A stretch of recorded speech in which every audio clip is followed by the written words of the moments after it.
Bien, mesdames et messieurs, bonsoir et bienvenue à l'abbaye de Saint-Jacques-de-la-Mer. Et nous nous retrouvons en cette abbaye qui a cette longue tradition du dialogue interreligieux, interreligion, interconviction, comme l'on dit aujourd'hui, autour d'une figure qui, je vais un peu le dire, cher Émile Choufani, une figure qui nous a un petit peu manqué ces dernières années, car nous ne vous avions pas vu dans cette abbaye depuis 2004. Vous étiez venu en 2002, voilà qui ne nous rajeunit pas, et revenu en 2004. Ceci dit, vous qui connaissez comme acteur de la paix au Moyen-Orient, on a l'impression qu'à chaque fois qu'on vous invite, mais c'est pas, on n'a pas envie de vous inviter, c'est pas ça. Au contraire, on est très heureux de vous avoir avec nous. On a quand même un peu le sentiment que c'est pour raconter une histoire de plus en plus, une situation de plus en plus dramatique. Il y a eu peut-être, s'agissant des rapports entre Israël et Palestine, une petite parenthèse où on a pu avoir l'espérance d'une paix à venir et il faut aller la chercher loin, me semble-t-il, cette espérance aujourd'hui. Mais n'empêche que vous faites partie de celles et de ceux qui ne renonçaient pas à cette espérance. C'est tellement vrai que notre amie Marie Clinchard, ici présente dans la salle, dans un livre d'entretien auquel vous participez, qui s'appelle « L'avenir est en nous », le livre est sur la table de presse, justement a posé ce titre « L'avenir est en nous ». Et derrière le terme espérance, il y a ce terme d'avenir. Mais je sais surtout, cher Émile Choufani, que vous appréciez en particulier de décrire la situation présente, celle que au quotidien vous vivez, et vous voulez la décrire à la lumière d'une bonne compréhension presque du fait déclencheur, c'est-à-dire un peu comment en sommes-nous arrivés là où nous en sommes, avant peut-être d'envisager et de citer, voire de soutenir les artisans de paix. Mais nous ne sommes pas encore là dans votre propos, et je vous propose de prendre la parole devant cette assemblée pour nous décrire un petit peu les origines de ce problème de deux peuples pour une seule terre. Alors, Émile Choufani, tout ça, ça vient d'où ? Merci beaucoup, et je suis très heureux d'être ce soir ici. En fait, il faut comprendre sans prendre position au départ. C'est tellement complexe toute la situation entre Israël et la Palestine que nous parlons d'une période de 120 ans, un peu plus même. Que les événements en Occident, par l'antisémitisme, par les pogroms russes, ont éveillé l'esprit sioniste. Sioniste, ça veut dire le retour à Sion, c'est-à-dire une des montagnes de Jérusalem qui s'appelle Sion, et que le retour à ce lieu a donné naissance à cet aspect du sionisme qui était un mouvement laïque et non pas religieux. Il y avait toujours la volonté des religieux et des croyants juifs d'un retour sur Jérusalem, en disant l'année prochaine à Jérusalem, mais ce retour était toujours et jusqu'à maintenant est vécu comme un élément religieux, c'est-à-dire que ce n'est pas les hommes qui vont préparer le retour et fonder un État, mais c'est Dieu, avec le Messie, qui va revenir et qui va venir plutôt, et qui va fonder le royaume des Juifs. Ce rêve religieux n'a jamais été accepté par le mouvement sioniste, jusqu'à maintenant. Parce que les religieux croyaient que le retour était un don de Dieu et non pas l'acte des hommes. En fait, Ben Gurion, le premier, a vu que non, il faut aider le plan de Dieu pour fonder un État ou un lieu ou un foyer en Palestine pour tous les Juifs qui commençaient à se sentir très mal en Occident et en Russie. Et bien sûr en Pologne et dans d'autres lieux, mais surtout l'antisémitisme était en France, en Pologne, c'était aussi en Russie, les pogroms anti-juifs. En même temps, naissait la question nationaliste arabe.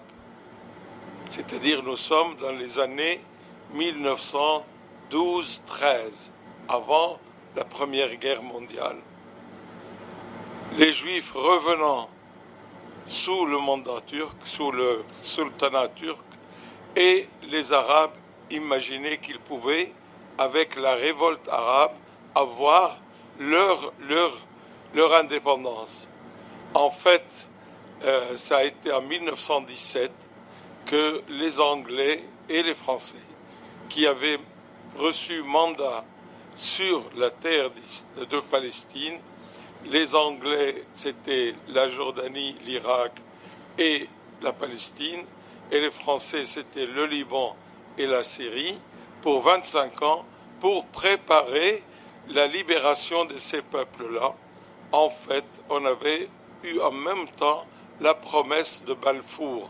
Balfour était le ministre des Affaires étrangères de la Grande-Bretagne, qui avait promis une maison, un home pour les Juifs en Palestine. Et vous entendez toujours, depuis l'année dernière aussi, la promesse Balfour, qui a 100 ans depuis ce temps-là.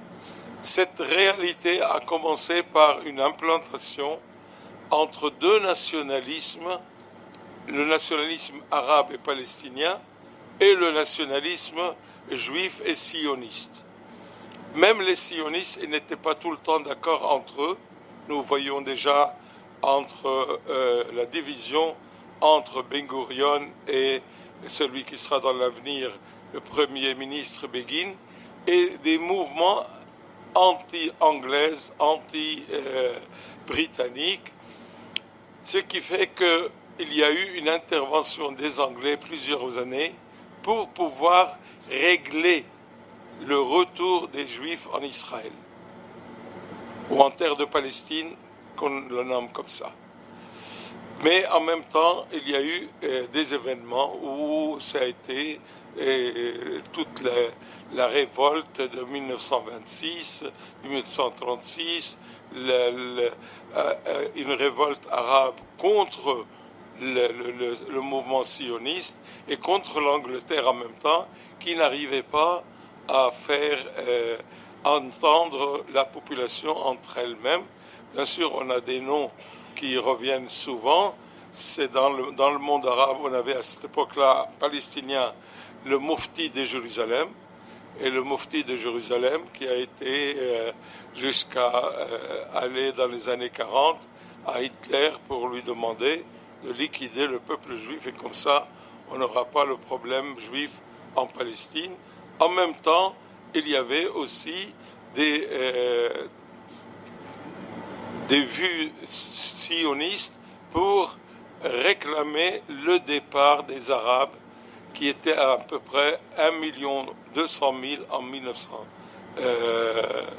1948, qui étaient en Palestine. En fait, il y a eu la question du partage. Le partage de toute la Palestine. La Palestine compte à peu près 28 000 kilomètres carrés. Et on a divisé cela en deux États. L'État pour les Juifs et l'État pour les Arabes. L'État des Juifs avait une plus grande surface que l'État des Arabes. Et le nombre des Juifs était encore 600 000 à cette époque-là, en 48. Alors il y a eu, en 48-47, il y a eu le refus de ce partage par les Arabes et en même temps l'acceptation par les mouvements sionistes, parce qu'il fallait, surtout après la Shoah, trouver un refuge pour tous les Juifs qui rentraient de Pologne ou d'Allemagne, et qui étaient très nombreux à cette époque, les réfugiés qui sont rentrés des camps de concentration. Ce qui fait que en 1948, 15 mai, se faisait la fin du mandat britannique sur la Palestine. Il n'y a pas de pouvoir officiel, historique, et les Juifs profitent pour proclamer l'existence de l'État d'Israël, le 15 mai 1948. Ce qui fait que, en fait, les Juifs étaient, tout de suite, l'État juif était reconnu par la France, les pays européens, l'URSS de cette époque-là, et les Américains, et que c'est comme ça qu'il y a eu, contre le nouvel État, les armées arabes qui sont venues pour lutter pour le droit des Palestiniens. En fait, le mouvement sioniste avait déjà préparé l'existence d'un État avec des milliers de soldats, des armes, des avions et tout cela. Et les Arabes ne croyaient pas que ça va se passer comme ça. Et c'est pourquoi il y a eu le résultat de cette guerre. 6 pays arabes qui ont attaqué Israël. En fait, il y a eu tout le temps la vérité historique, c'est qu'ils n'ont pas fait la guerre, sauf la Jordanie et l'Irak. Mais en fait, Israël a réussi à faire sortir 780 000 Palestiniens de leur maison, de leur terre, et ils sont devenus les réfugiés palestiniens au Liban, en Syrie et en Jordanie. Et on a démoli 400 villages et villes palestiniens, et on a mis à leur place tous les Juifs qui sont venus après. À partir de là, on a commencé à parler du conflit israélo-palestinien, qui est un conflit qui n'est pas religieux, même si les références des Juifs étaient des références bibliques. C'est la terre de nos pères qui a été donnée par Dieu à nous, mais jamais on a parlé d'une lutte religieuse, mais d'une certaine justice. Et toute la question qui est revenue tout le temps, c'est faire justice aux Palestiniens. L'idée de 2 États n'a pas réussi, mais on a commencé à penser dans les années 67 et 65, 64, pour résoudre la question palestinienne, qui devenait non pas simplement 1 million, et qui était devenue à peu près 2,5 millions de personnes, se trouvant dans les camps des réfugiés, n'ayant pas le droit de travailler, aucune carte d'identité, ce qui fait que les pays arabes ont toujours manœuvré pour ne pas reconnaître l'identité palestinienne. Ça, il faut le savoir aussi. Et que les Palestiniens n'ont pas réussi toutes ces années-là, jusqu'en 1967, avec la guerre de 6 jours, de pouvoir dire qui ils sont et quel État peut les contenir.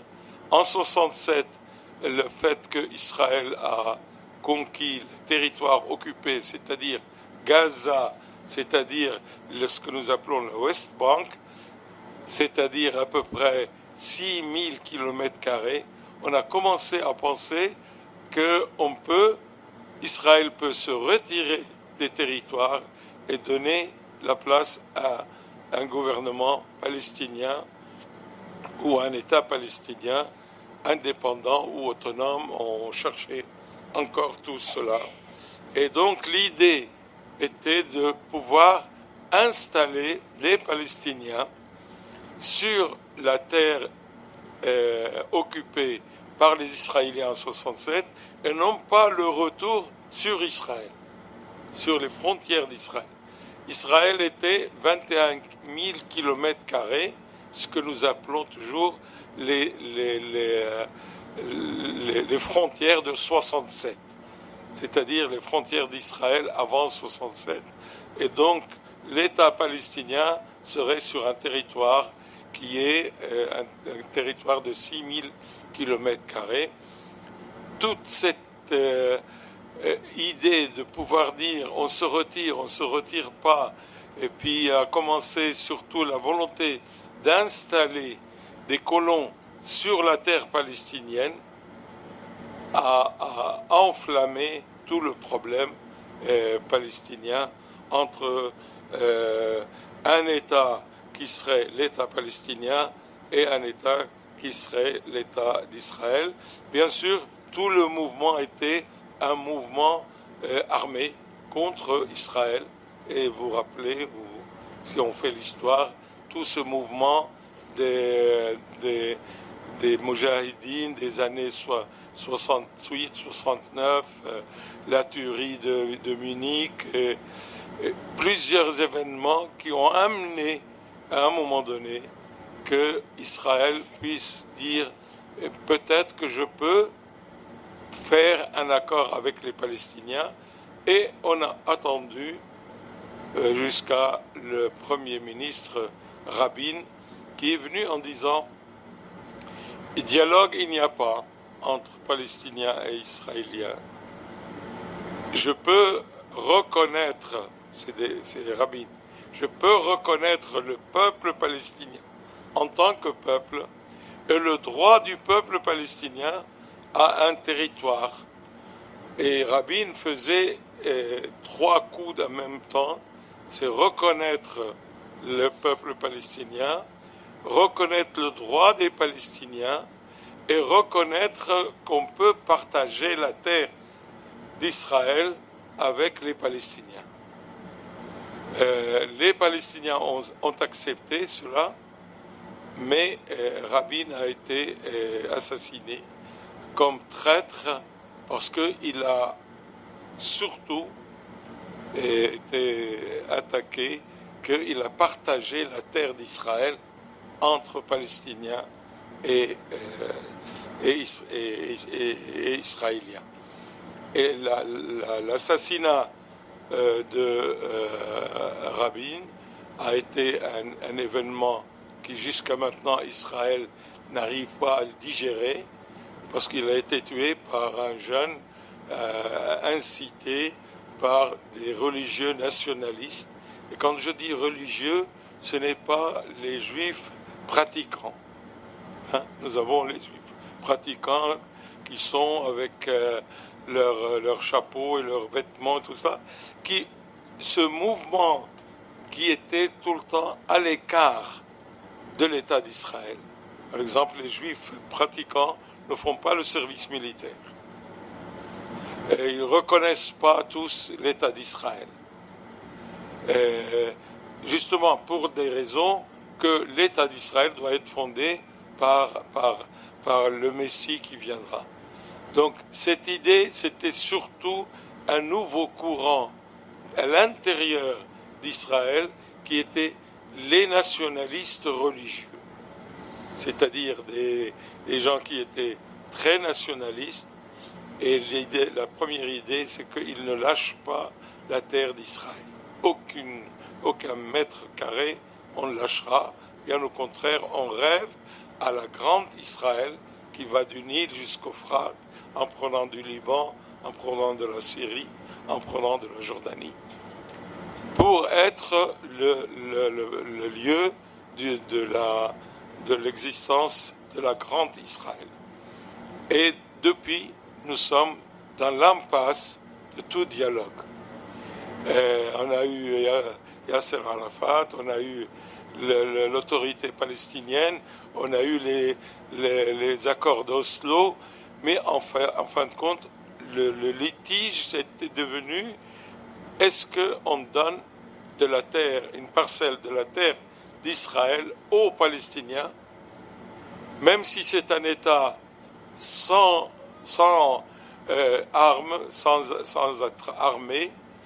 En fait, une très grande partie des Juifs, de l'extrême droite, de la droite, qui refusent cela.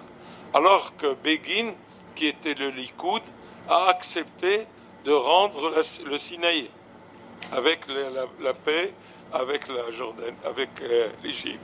Et Sharon lui-même a accepté de sortir de Gaza et de donner le territoire pour les... Aujourd'hui, nous avons un gouvernement de Netanyahou qui est un gouvernement où la coalition, qui sont tous ces petits partis, qui font la loi sur le Likoud et sur Netanyahou. C'est pourquoi nous sommes devant une impasse. Le Likoud n'arrive pas à éveiller une politique très claire sur la question de la terre. Alors vous verrez Netanyahou dire « Je suis d'accord de ne pas construire », mais le lendemain, il va donner la permission à 2000 maisons d'être construites, et si les Américains disent oui. Et donc on a aussi fait intervenir les Américains directement ils étaient en principe tout le temps, on les a acceptés comme une partie de pouvoir d'être médiateur, mais en fait aujourd'hui avec Trump on n'est plus du tout, et même avec Hillary Clinton on n'était plus du tout comme médiateur, mais ceux qui veulent décider dans le sort des Palestiniens. Ce qui fait qu'aujourd'hui, le problème dans lequel nous sommes, la population israélienne, 40% de la population veut se retirer des territoires et veut donner un territoire aux Palestiniens. Mais la gauche et le mouvement de la paix n'a pas de personnalité de rassembler la population. Donc on n'a pas du tout aussi de l'autre côté quelqu'un qui puisse dire « moi, je peux faire cela ». Donc ce mouvement de la paix, c'est un mouvement extrêmement silencieux. Il y a un mouvement très important de femmes pour la paix qui est né il y a 2-3 ans et qui aujourd'hui compte à peu près 40 000 femmes qui l'année dernière ils ont fait tout le pays en long et en large en disant la femme est pour la paix. Mais en fait tous ces mouvements n'arrivent pas à une position politique pour pouvoir dire nous avons quelqu'un qui peut diriger le pays politiquement. Et en même temps, nous sommes devant cette coalition du gouvernement du Likoud, et le Premier ministre est sous le jeu des extrémistes et des colons et des ministres des Affaires de la Défense. Le ministre de la Défense d'il y a 2 ans, qui était du Likoud, il se retirait du gouvernement à cause de cela. C'est-à-dire l'opinion publique israélienne n'arrive pas à faire une certaine unité autour d'un projet, ce qui rend tout dialogue impossible avec les Palestiniens. De même côté, les Palestiniens, ils se sont divisés entre eux. Il y a le Hamas qui ne croit pas au dialogue avec les Israéliens et qui fait la politique israélienne par exemple, ce qui se passe à Gaza, et qui n'est pas forcément la politique des Palestiniens, mais le mouvement Hamas qui a jeté tous ses enfants sur les manifestations, sachant très bien qu'on ne peut pas passer la frontière. Pousser des jeunes 30, 40 000 en disant « allez marcher sur Israël » et traverser les frontières, c'était impossible d'imaginer cela. Et du côté israélien, on n'a pas pris la chose en disant « attendez, peut-être qu'il faut dialoguer avec ces manifestants ou il faut les renvoyer avec d'autres moyens que des armes ». Non, on a les Palestiniens, Hamas même, à mon point de vue, jouait le jeu d'Israël qui était tout le temps de diviser et de remonter la population israélienne contre une partie des Palestiniens, ce qui fait que Hamas, qui s'éloigne de l'autorité palestinienne et qui n'arrive pas à gouverner avec l'autorité palestinienne à Gaza, et le Hamas, on continue à avoir en eux des éléments qui, à mon point de vue et selon l'histoire, étaient fondés par Israël pour jouer tout le temps un jeu qui amène les Israéliens à un refus. Dès le moment que vous parlez aux Israéliens que c'est les nationalistes juifs religieux qui font problème, ils vous disent tout de suite il y a Hamas. Ça, c'est le moment où nous sommes actuellement. Et je pense que les événements actuels de Gaza, il y a bien sûr le blocus sur Gaza, où il y a 1,5 million de personnes, et 70% des gens sont en chômage. Ils ne peuvent pas sortir que si Israël le permet. Aussi, l'Égypte a fermé les frontières, ce qui fait qu'il y a un blocus inhumain sur Gaza. Et à mon point de vue, le jeu de Hamas de jeter tous ces jeunes et de les tuer, parce que les Israéliens ne vont pas envoyer des fleurs sur les manifestants, mais quand ils s'approchaient, ils fusillaient tout ce monde-là. À tort, à mon point de vue, on aurait pu faire autre chose, mais justement, c'est ce jeu continuel entre, on dit les extrémistes, non, une partie de la population qui croit que le dialogue est impossible dans ce sens-là. Alors, puisque vous évoquez ce jeu continuel, il en est un autre à mon sens, et peut-être pourriez-vous aborder cette fois cette question qui est le jeu des grandes puissances, des puissances régionales autour de cette question géopolitique majeure, et c'est un jeu qui peut être aujourd'hui redoutablement assassin, car les puissances régionales, on pense à l'Iran, on pense à l'Arabie Saoudite, on pense à des puissances régionales téléguidées par des puissances plus importantes. Quel est aujourd'hui le risque de déflagration et de conflit régional au Proche-Orient, et qui est dans le camp de qui?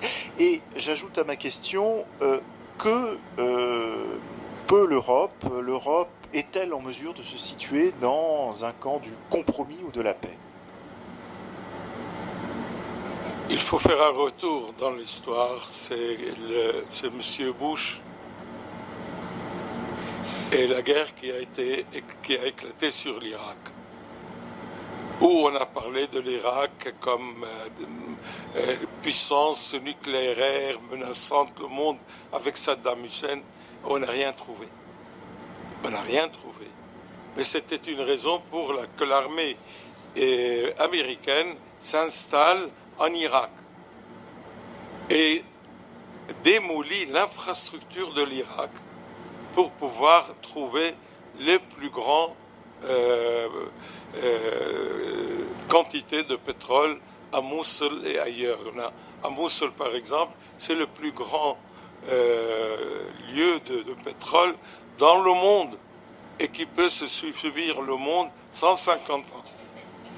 La quantité qui existe dans le pétrole. Donc les Américains, ils avaient cette réalité. Et à partir de là, les Américains, Israël, même que Israël n'apparaît pas, mais c'est elle qui joue tout le temps le jeu, les Américains, Israël, l'Arabie Saoudite, le Qatar, les pays du Golfe, ils ont lancé leur barbarie sur la Syrie et sur l'Irak. Je ne sais pas si vous pouvez regarder les images qui viennent de Syrie ou de l'Irak. C'est des maisons démolies, des villes et des villages démolis systématiquement. On ne sait pas d'ailleurs comment commencer à construire le pays. Les 14 millions de Syriens qui ont été jetés au Liban, en Jordanie, sur les routes du monde, en Turquie, on ne peut pas imaginer la barbarie que ces mouvements qu'on a appelés Daesh et qui sont des ultra-musulmans politisés. Ce n'est pas simplement des musulmans, mais c'est un mouvement politique. Toutes les personnes qui sont venues en Irak, en Syrie, recevaient $800 par mois. Tous ces jeunes qui sont partis de France, d'Allemagne, de partout, et du monde musulman, pour libérer la Syrie de son dictature, c'est des gens qui ont été payés avec $800 par mois par le Qatar et par l'Arabie Saoudite. On avait systématiquement démoli la Syrie. On avait systématiquement démoli l'Irak. On avait systématiquement démoli la Libye. On voulait démolir l'Égypte, on n'a pas réussi. La Jordanie, on ne peut pas le démolir parce que c'est un îlot britannique qui se trouve dans le monde arabe, même si c'est un État avec un roi et tout cela. C'est un îlot diplomatique et militaire des Britanniques. Le Liban, on a failli le démolir et faire une guerre, de nouveau une guerre civile à dessein religieux ou non. Heureusement que le Hezbollah, avec les chrétiens, se sont mis d'accord. Aujourd'hui, on lance le Hezbollah, c'est le terrorisme. C'est faux. C'est faux. Parce que le président libanais a trouvé le moyen de dialoguer pour conserver le Liban. Et quand on n'a pas voulu travailler avec eux, avec le Hezbollah, les Saoudiens ont kidnappé le premier ministre libanais et on lui a obligé de démissionner sous force. Et les Libanais, tous les Libanais ont dit on ne travaille pas comme ça, il faut nous rendre notre premier ministre. Il y avait un danger continuel sur le Liban, parce que le Liban, qui tient par les communautés, il a su aujourd'hui dépasser ces problèmes, et il y a eu des élections, et le Hezbollah a gagné le plus de voix. C'est pour dire que c'est les sunnites, les chrétiens, tout le monde a voté pour cette force qui est patriote et non pas terroriste comme les Américains ou les Européens veulent le dire. Et quand on est très loin, on a tout le temps cette idée que le terrorisme, on n'a jamais parlé du terrorisme américain et israélien et l'Arabie Saoudite et le Qatar envoyés pour démolir la Syrie. Pour aujourd'hui faire revenir la population de la Syrie, pour construire le pays, on a besoin d'une centaine d'années. Et on n'aura pas fini. C'est pour dire que l'intérêt des puissances du lieu, surtout l'Arabie Saoudite, le Qatar, même si aujourd'hui on a l'impression qu'ils se font la guerre, parce qu'ils se sont retrouvés, découverts que c'est eux qui ont fait cette barbarie qui a commencé avec les chrétiens, qui a commencé avec les yézidis, qui se terminait avec les chiites, qui s'est terminé avec les musulmans. Combien de femmes et des enfants qui ont été maltraités depuis 7 ans dans tout ce monde-là. et les Américains n'ont rien dit. Les Européens n'ont rien dit. Les socialistes européens et français, ils ont voulu faire la guerre à l'Irak, à la Syrie.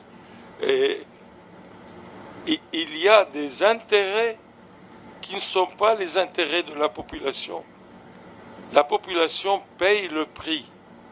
Et ce n'est pas un homme comme Assad, qui était encore dans son bunker depuis 6 ans, qu'il dirigeait le pays. C'est les voyous, les vagabonds, tous ces moujahidines au nom de l'islam, qui n'étaient pas l'islam, et qui voulaient absolument faire que tout ce monde revient au temps de la barbarie, au temps du prophète, et de l'islam barbare, qui a existé à travers tous les siècles. Et je pense que c'est ces éléments-là, utilisés par les Occidentaux, utilisés par les Américains, jusqu'à que les Moujahidines et Daesh est arrivé en Europe. Qui a amené les imams de Daesh en France? Vous savez? Non, eh bien, vous savez, c'est l'Arabie Saoudite depuis 15 ans. Elle prépare les imams pour venir avec un discours. Et si vous allez dans les mosquées, vous allez retrouver non pas des gens qui parlent spirituellement de l'islam, mais qui parlent simplement d'envahir l'Occident et de parler simplement tuer et massacrer. Et ça, on les a laissés venir ici, avec les gouvernements des lieux, avec les différents gouvernements français. On savait très bien que tous les imams qui viennent en France et qui sont à Marseille au départ, puis sont dans toute la France et la Belgique, ils parlent que l'arabe et ils ne disent leur discours qu'en arabe. Et aucun agent français est allé pour les écouter et savoir ce qu'ils disent. Et aujourd'hui, tous ces mouvements existent encore en France. Il y a des Français qui les aident et le gouvernement n'arrive pas à changer les lois pour faire un contrôle. Je ne dis pas qu'il faut aller contre les droits de l'homme, mais je dis qu'il y a le minimum qu'on a lâché et qui se trouve aujourd'hui. Vous ne vivez pas avec des gens qui viennent là pour travailler, pour vivre, pour étudier. Vous vivez avec des mouvements qui sont totalement pour démolir et tuer et massacrer. C'est ce que nous avons vu, non pas simplement en France, mais c'est ce que nous avons vu en Syrie. C'est ce que nous avons vu en Irak. C'est ce qu'on voit au Yémen aujourd'hui. Qui parle de la guerre au Yémen? Personne. C'est l'Arabie Saoudite qui dirige, qui tue, qui massacre. C'est pour dire que le tout était un intérêt international. Pour revenir à l'idée qu'aujourd'hui l'Arabie Saoudite, le prince héritier, a donné l'ordre que les femmes peuvent conduire, a donné l'ordre qu'on peut avoir des cinémas. Mais ce n'est pas du tout la culture, ça. C'est pas la culture. On croit qu'il a libéré les gens. Non. C'est tout le temps le même esprit wahhabiste. Le wahhabisme, c'est le mouvement religieux du XVIIe siècle, XVIIIe siècle, qui s'est installé en Arabie Saoudite et qui était de massacrer tout ce qui ne sont pas eux, même des musulmans, même les musulmans. Le nombre de musulmans tués en Irak, chiites, ils sont 3,5 millions. Et le nombre des sunnites sont 3 millions qui ont été tués, massacrés. C'est impossible d'imaginer. Eh bien, sachez le Paris Saint-Germain de Qatar, c'est eux. C'est eux. C'est eux aussi, avec l'Arabie Saoudite, qu'on va les recevoir et qu'on va faire avec eux le Louvre de Dubaï et le Louvre de je ne sais où. Ils ont réussi, avec leur argent, à acheter toute la conscience humaine. Par la culture, par la modernité, il faut voir leur population qui crève de faim, d'ignorance, de maladie. Et tout cela, quand Trump est allé visiter l'Arabie Saoudite, le roi de l'Arabie Saoudite lui a réuni 56 chefs d'État musulmans. Parce qu'il leur a donné 10 000 $ à chacun. Ils sont tous 10 millions de dollars. Tout le monde est venu pour dire au président américain, nous sommes là, à tes pieds, fais ce que tu veux de l'Orient. Vous prenez le pétrole, prenez. Vous divisez, prenez. Vous prenez Jérusalem, prenez. Vous prenez l'Aqsa, prenez. Ça, c'est ce que nous vivons. L'Europe, malheureusement, elle ne s'est jamais fait partenaire dans toutes les discussions pour la paix au Moyen-Orient. Même pas pour le Liban. Même pas pour le Liban. Elle n'a jamais défendu le Liban. Elle avait une politique égalitaire et tout cela. Mais en fait, ça n'a jamais défendu. Non pas contre.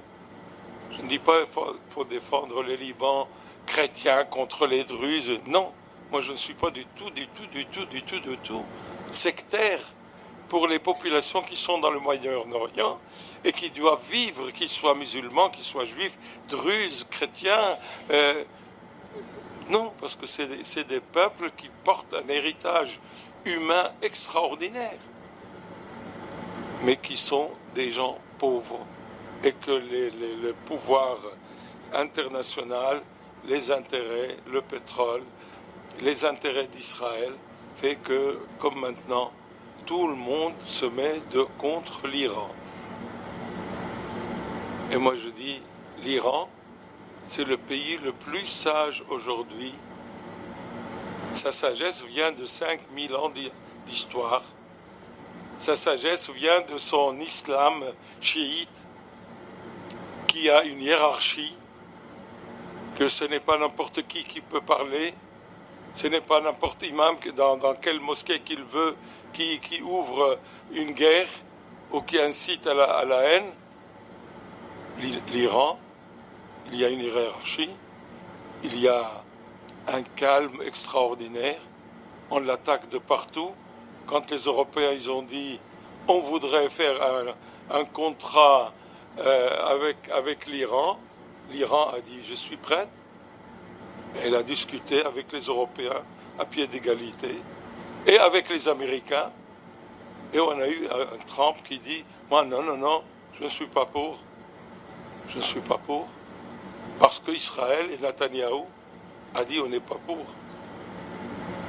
Mais en fait, vous êtes en train de mettre le monde,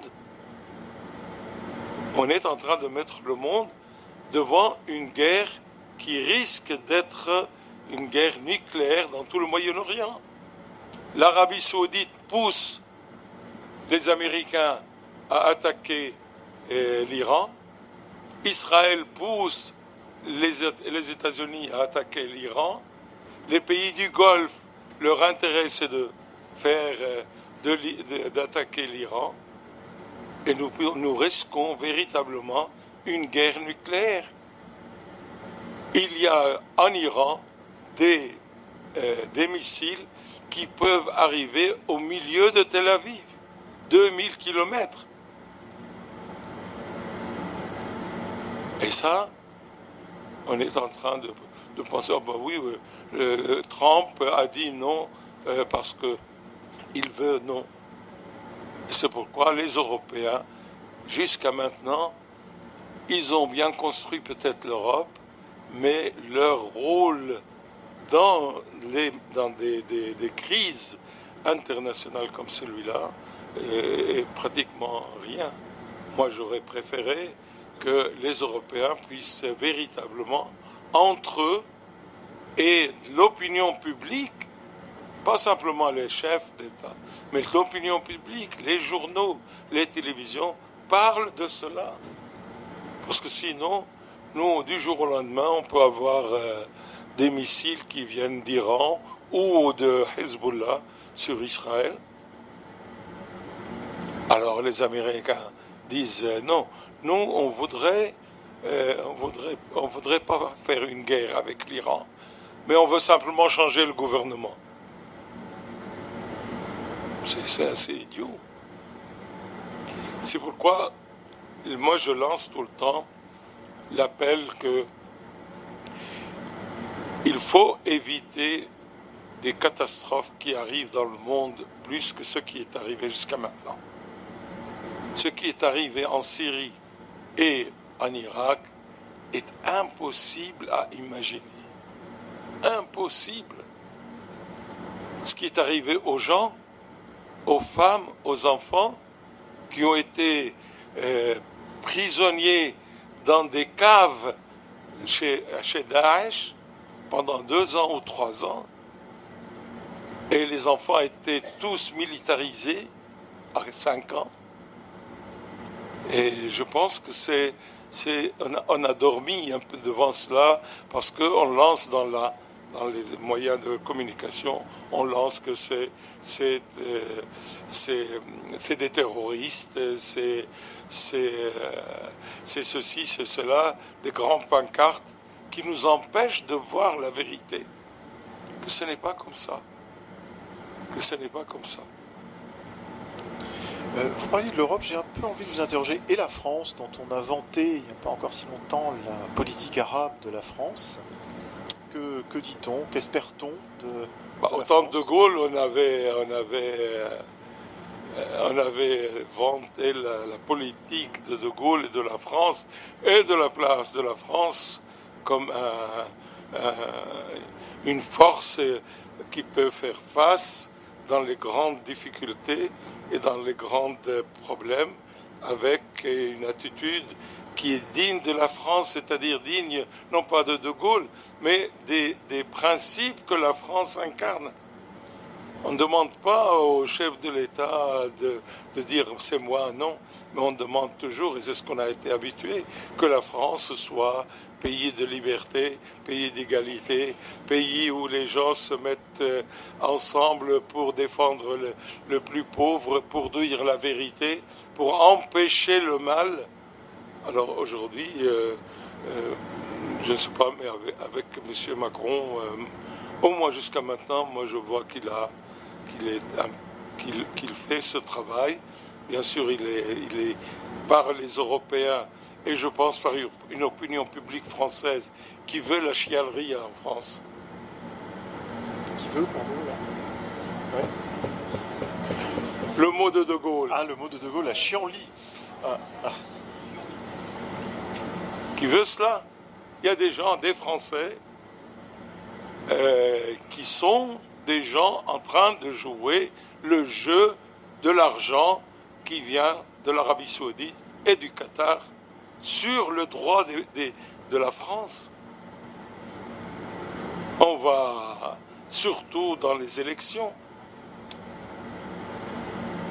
il y a des gens que prenaient pour construire une mosquée ou je ne sais quoi, mais le vote est pour M. Untel qui est avec vous. Il y a un danger. Moi, je suis pour toute liberté, mais toute liberté qui est démolir le pays ou les valeurs qui peuvent exister, moi, je ne suis pas pour. Et je crie en disant attention, attention, attention. Et je pense que la France peut encore jouer un rôle extrêmement important avec l'Allemagne, avec l'Espagne, avec l'Italie. Les Britanniques, comme ils sont toujours entre deux chaises, on ne sait pas sur quelle chaise s'asseoir, eh bien, mais au moins jusqu'à maintenant, par exemple, les Britanniques disent nous sommes avec l'accord avec l'Iran. Et à mon point de vue, il faut le maintenir. Il faut éviter une guerre nucléaire, pas simplement sur le Moyen-Orient, mais surtout sur le monde entier. Parce qu'on a accepté qu'il y ait du nucléaire partout. Israël a 250 fusées nucléaires, dont personne dit quoi que ce soit. Qui ose dire Israël a l'arme nucléaire depuis une vingtaine d'années? Personne. Et qui peut à un moment donné dire, voilà, encore on peut partir et revenir dans 2000 ans. Alors que nous ne pouvons pas accepter ça. Nous, on voudrait que les juifs, les musulmans, les chrétiens, les arabes, tout ce que vous voulez, qu'ils puissent vivre. Il y a de la place pour tout le monde. Et nous pouvons les obliger à vivre comme il faut.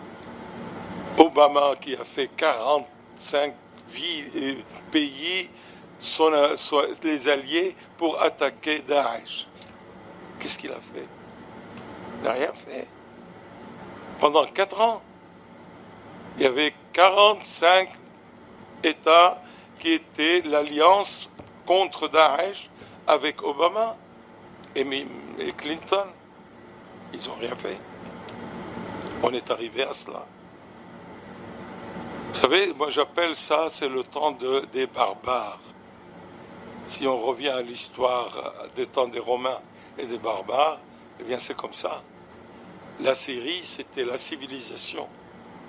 Depuis 5000 ans, on l'a complètement démoli.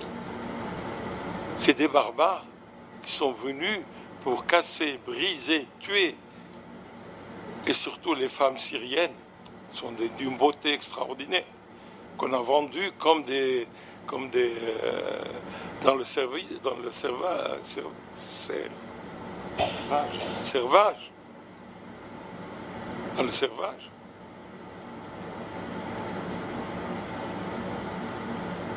C'est impossible. Et moi, je pense que le monde n'a pas vu cela. Même la télévision ou même les journaux ou les journalistes qui sont venus n'ont pas rendu compte de cela. Parce qu'il y avait des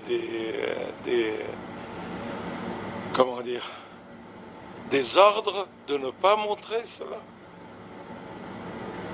De ne pas montrer cela. Comme il y a eu des ordres chez les Britanniques, chez les Américains, de ne pas montrer la Shoah pendant la guerre. On ne veut pas montrer ce qui est mauvais pour quoi faire, parce qu'on laisse faire.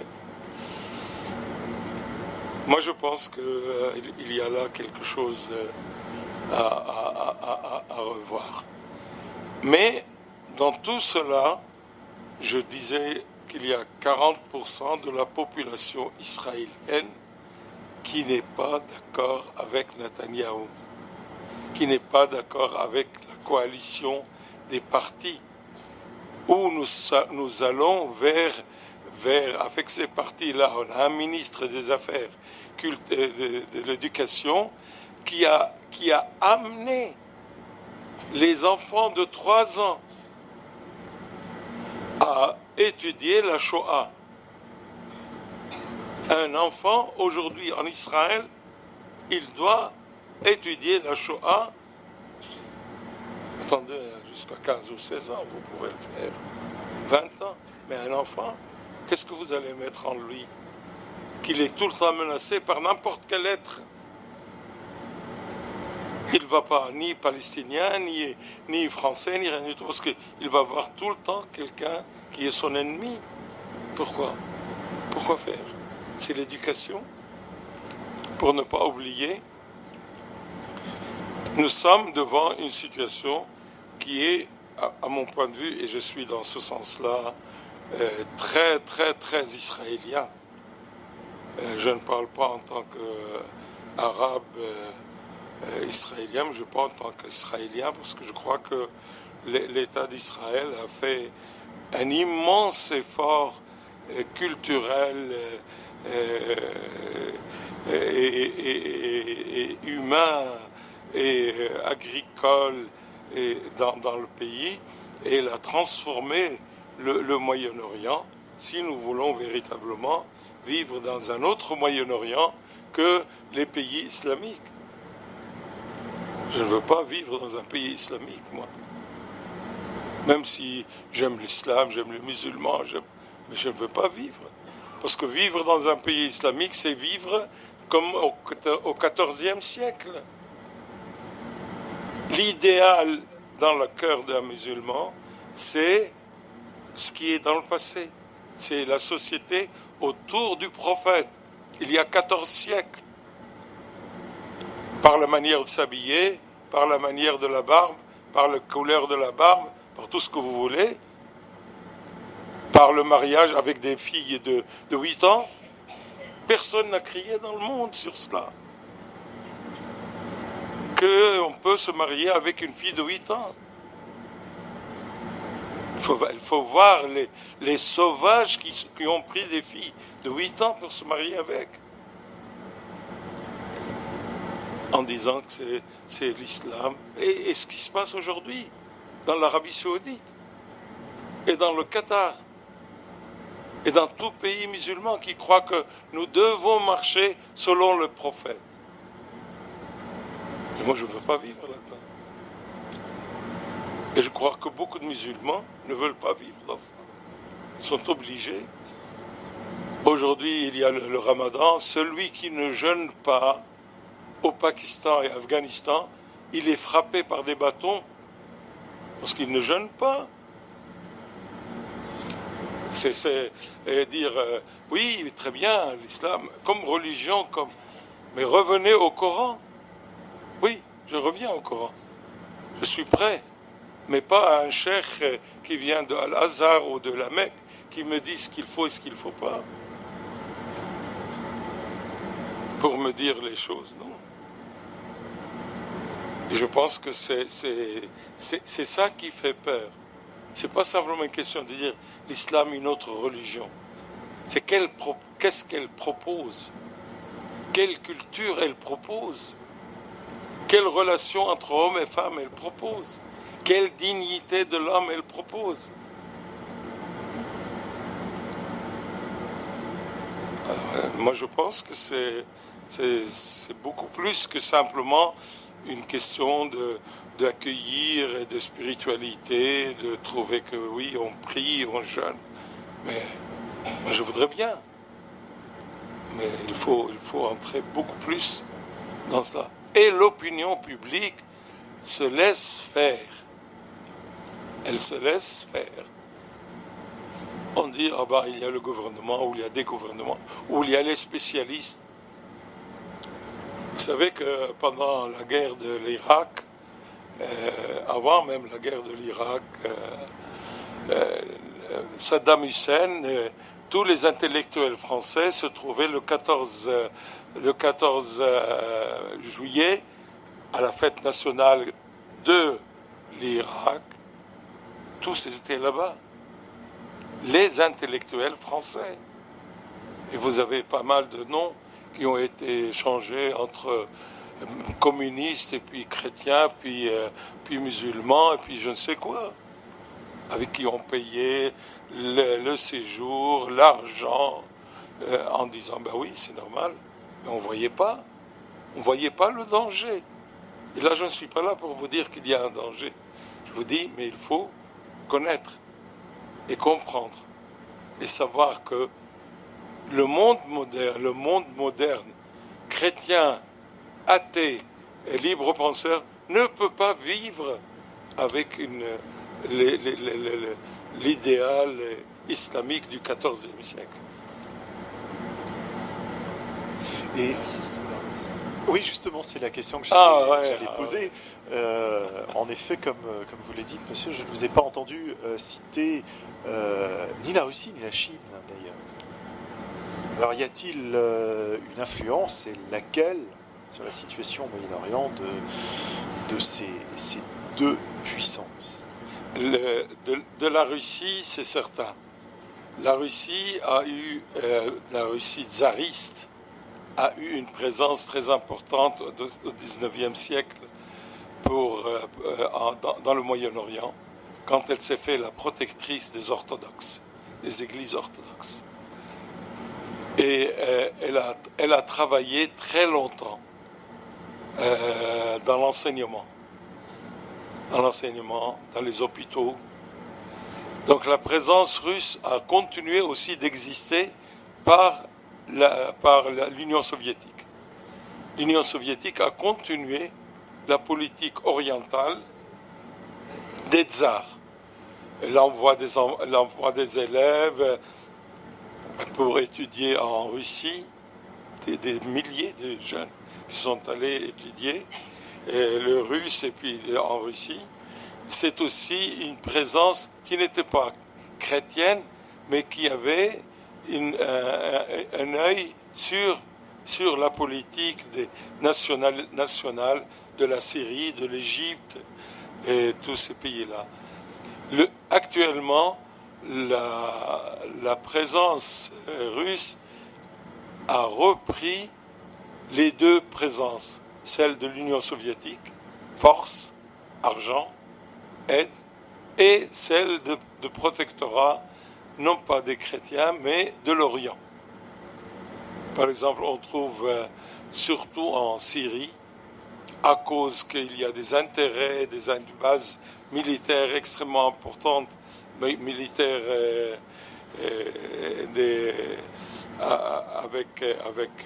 sur la mer, les Russes sont là présents. Et je peux dire que les Russes, sans les Russes, on n'aurait pas écrasé Daesh.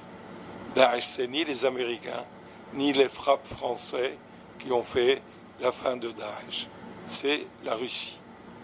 Et la Russie de Poutine, alors que Poutine, on ne dit pas Poutine parce qu'on a peur de la personnalité de Poutine. On est inquiet. Mais au moins les actes vis-à-vis de la Syrie, les actes vis-à-vis du Liban, les actes même vis-à-vis d'Israël. Et Netanyahou se trouve devant un problème le soir même, il est en Russie et il essaie de faire que les Russes interviennent ici et là. Le rôle de la Russie dans ce Moyen-Orient est beaucoup plus stable que le rôle des Européens et de l'Amérique. Et c'est comme ça que toute la question de la présence russe jusqu'à maintenant est une présence qui veut être intermédiaire entre la Turquie, l'Iran, l'Arabie Saoudite, tout ce monde-là. Il y a un rôle qui est joué, Israël, qui est joué. On ne comprend pas toujours ce que c'est. Par exemple, vous voyez des attaques israéliennes sur l'armée russe en Syrie, mais il n'y a pas de réponse. Ou sur l'armée iranienne, il n'y a pas de réponse. Ni des Russes, ni des... Il y a un nouveau Moyen-Orient qui se fait avec la Russie, la Turquie et les pays. On a l'impression que la Russie veut garder une relation avec tout ce monde-là, peut-être pour garder ses intérêts, mais tout le monde accepte ces intérêts-là. Et la Chine, on est plus lointain de la présence chinoise dans ce Moyen-Orient, mais la présence, disons, d'être là avec les grandes puissances. On va, puisque monsieur a inauguré la participation de la salle, et je vous en remercie, on va peut-être offrir à nos amis la possibilité de vous interroger directement. Je vois des mains qui se lèvent. Au moins deux. On va juste attendre le micro. Alors, ce sont des mains du fond de la salle. Et ensuite, il y a monsieur. Exactement de l'autre côté. Vous parliez de la Russie et de Daesh. Rapporté par les médias en France, on entend plutôt parler du rôle des Kurdes dans la lutte contre Daesh, et on présente surtout les Russes comme ayant tapé un tout petit peu sur Daesh et beaucoup sur les ennemis de Bachar el-Assad. Ce qui est un peu différent, vu de, en tout cas. Les Kurdes sont 37 millions. Et les Kurdes, les Américains et Israël leur a promis qu'ils auront un État indépendant s'ils luttent contre Daesh. Et ça a été au départ de la guerre de l'Irak. Et en fait, l'armée kurde, c'est la première armée qui a lutté contre Daesh. Mais elle se trouvait aussi sous le feu et la guerre contre la Turquie. La Turquie a massacré des milliers de gens dans leur village parce que la Turquie a refusé toute idée d'indépendance des Kurdes. Les Kurdes se trouvent en Syrie, en Irak et en Turquie. Et les Américains, et avec les Israéliens, ils avaient promis aux Kurdes un État. Comme ça, on prend un parti de la Turquie, on prend un parti de l'Irak, parce que toute l'idée des Américains était au départ de toute cette guerre, c'est de pouvoir diviser les pays en Orient. Diviser l'Irak en 3 parties, chiites, sunnites et puis kurdes. Diviser la Syrie. Il n'y a pas de Syrie unique. Il y aura 4, des Druzes, des cantons qui sont pour les chrétiens, des cantons pour les sunnites, des cantons pour les chiites. Il y avait l'idée de diviser l'Égypte. Aussi, une division de toute l'Égypte pour 5 États. L'idée des Américains, poussée par Israël, que la constitution d'État-nation, comme ils l'ont fait en 1917, ce n'est pas tellement, ça ne sert pas l'intérêt des grandes puissances. Donc on va diviser par canton religieux. Canton religieux. En Égypte, on aura le Sinaï qui sera donné aux Palestiniens. Donc on va résoudre la question palestinienne en amenant tout le monde, tous les Palestiniens au Sinaï. Les Coptes, ils auront leur État. Le sud du Soudan, le sud de l'Égypte avec le Soudan. Le nord divisé en 2. L'idée d'un État-nation fort dans ce Moyen-Orient, on ne voulait pas du tout. On voulait tout le temps revenir à une division religieuse pour affaiblir et mettre les populations tout le temps en guerre. Heureusement, l'évolution de la guerre avec les Kurdes et les forces irakiennes ont amené tous ces pays-là à se taire pour une division de la région. Mais en fait, les Kurdes, je pense qu'il faut leur donner leur indépendance. C'est une nation de 37 millions, avec une seule langue, et qui se trouve aujourd'hui en Irak, en Syrie et en Turquie. Et surtout en Turquie, ils sont tout le temps massacrés.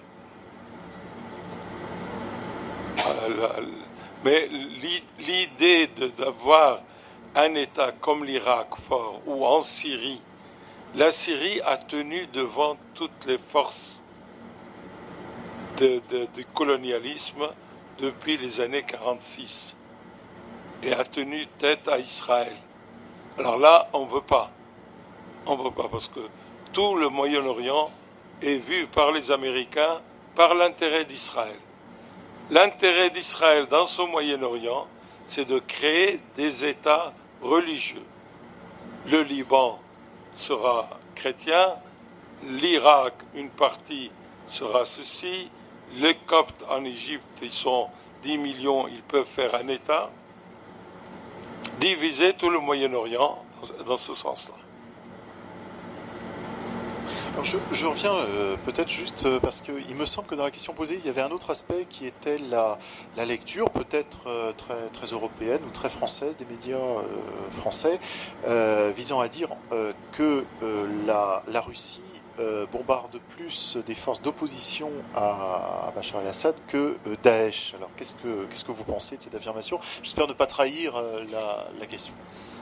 Elle bombarde l'opposition, mais l'opposition, c'est les 400 000 voyous qui sont venus du monde entier pour frapper la Syrie.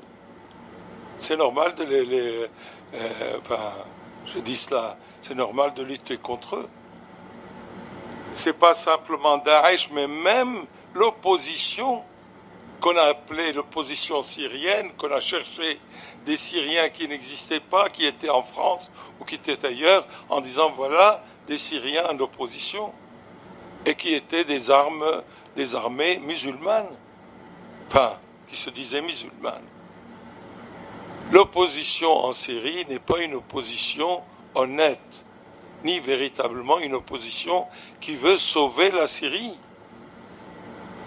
Alors c'est pourquoi on a tout le temps, on les a amenés à Genève, on les a amenés je ne sais où, mais on ne s'est jamais mis d'accord avec cette opposition, parce que c'est des voyous. C'est tous ces jeunes qui sont été envoyés depuis le Pakistan jusqu'à l'Afghanistan, jusqu'à tous ces pays-là qui sont venus pour lutter contre le régime syrien. 5000 filles tunisiennes sont venues de Tunisie pour se marier avec les Moudjahidines en Syrie. 5 filles tunisiennes. C'est pas une opposition, ça. 5000 filles tunisiennes qui ont été envoyées comme femmes à prendre devant les Moudjahidines. On n'a jamais vu ça, sauf au temps des barbares. Et encore, les barbares, les Tatars, les Gengis-Khan, non pas les barbares romains. Il y avait une autre question. Oui, non, j'avais juste une question. Symétrique, en tout cas dans la salle. Non, quand vous avez mentionné que le Hamas avait été créé par Israël et joué le jeu, je me demandais, parce que j'ai jamais compris d'où venait Daesh, si Daesh n'était pas un super Hamas qui avait été créé par l'Occident pour un peu le même genre de rôle. Je sais pas. Oui, Daesh, on va lire dans 10 ans, 15 ans, que c'est les Américains, Hillary Clinton, qui a fondé tout Daesh. Et le jour maintenant, on dit comment ça se fait qu'il n'y a plus personne de Daesh. Où ils sont partis? En Irak, ils ont quitté. En Syrie, ils ont quitté. Qui aide aujourd'hui Daesh à s'enfuir? C'est les Américains qui envoient des autobus pour les faire sortir de Syrie et les amener ailleurs. Ailleurs, c'est-à-dire dans le monde, en France, en Allemagne, en je ne sais où. En attendant, c'est une armée américaine que les gens ont reçu leur salaire, $800 par mois. Et ça, je pense que les Américains, ils sont responsables de Daesh. On a dit au départ que c'était l'armée irakienne de Saddam Hussein qui a réagi. Non, on a vu que des jeunes, et que des jeunes qui étaient rassemblés par des mouvements islamiques, avec des noms du XIIe siècle, mais c'était toujours les mêmes. Alors, l'opposition syrienne pouvait être bombardée par l'armée, c'est-à-dire l'opposition, c'est pas les gens qui étaient dans les hôtels de Genève qui étaient bombardés, mais tous leurs voyous. J'emploie le mot voyous parce que je ne peux pas dire c'est des jeunes. C'est des jeunes qu'on a envoyés faire la guerre, tuer, massacrer, voler. On les a armés, bien sûr. Non, les Américains, apparemment. Alors, Pardon. Vous dites que les Américains, ils sont contre... c'est les Américains qui font sortir les musulmans. Et, Les mouvements de Daesh et d'autres. Par contre, on voit par exemple là dernièrement, je ne sais pas si vous avez vu, dans les prisons américaines, pendant le ramadan, c'est-à-dire on donne la nourriture du porc pour les musulmans. Donc il y a une contradiction entre, entre les deux choses. C'est-à-dire ils font sortir Daesh et de l'autre côté, ils maltraitent dans les prisons des musulmans. Ça, c'est les Américains. Les Américains, ils ne respectent rien. Pour moi, ils ne respectent rien. Un musulman ne doit pas manger le porc. Pourquoi lui donner? S'il est prisonnier, il a les droits, en tant que prisonnier, de ne pas manger. Mais les Américains ça, ils s'en foutent absolument. Un Trump, moi, je ne trouve en lui, mais rien de liberté ou de conscience ou de quoi que ce soit. Lui et tous les ministres, tous ces ministres qui changent comme des cartes postales. C'est pas par respect ils vont pas respecter jusqu'au bout les musulmans. Moi, je voudrais qu'ils respectent les musulmans dans leurs habitudes. Mais quand on les amène pour tuer, pour massacrer, pour brûler les gens, pour brûler. Combien de personnes on a brûlé? Ou combien de personnes qu'on a fait noyer? C'est pas les Américains qui ont dit ça. Mais les Américains, ils ont trouvé les cheikhs qui disaient cela. Oui, vous pouvez les tuer comme ça. Les cheikhs musulmans qui pouvaient dire, vous pouvez les brûler. Combien de jeunes on a brûlés?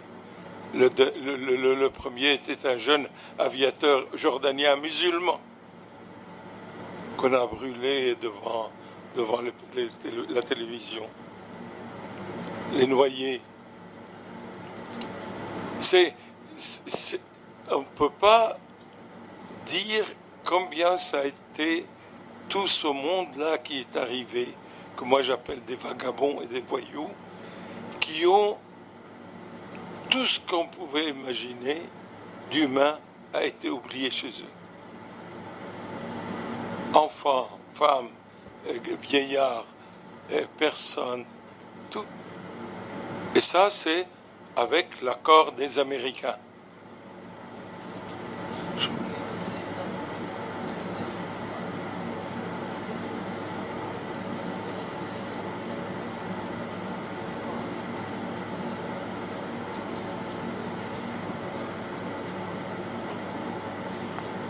On a depuis une vingtaine d'années, on a essayé de montrer que l'islam politique était très important.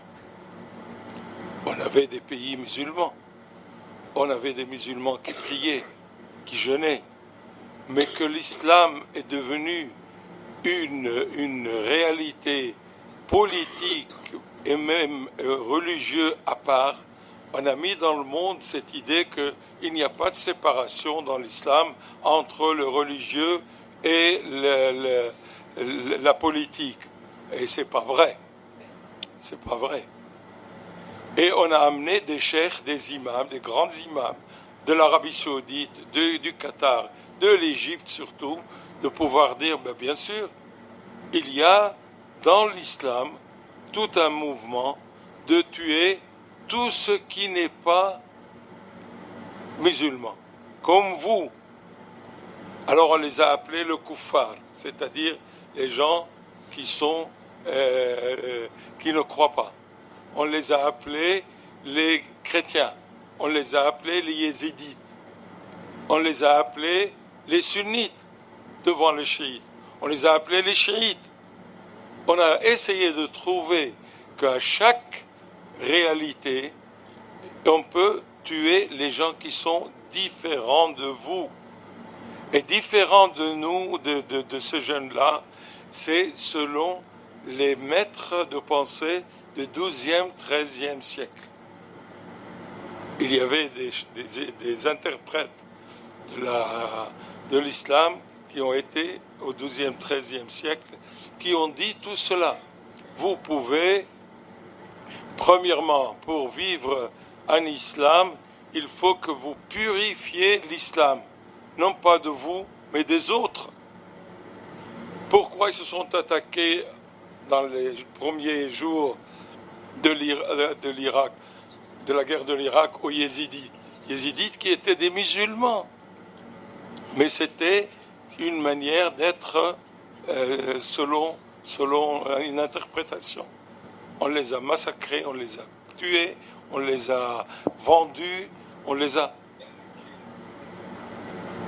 Les États-Unis et surtout l'Arabie Saoudite a trouvé qu'on ne peut pas faire une révolte ni sociale, ni politique, parce qu'il n'y a pas de liberté, parce qu'il n'y a pas de pensée, parce qu'il y a une ignorance totale. Il n'y a que la porte de la mosquée par laquelle on peut véritablement faire que l'islam passe.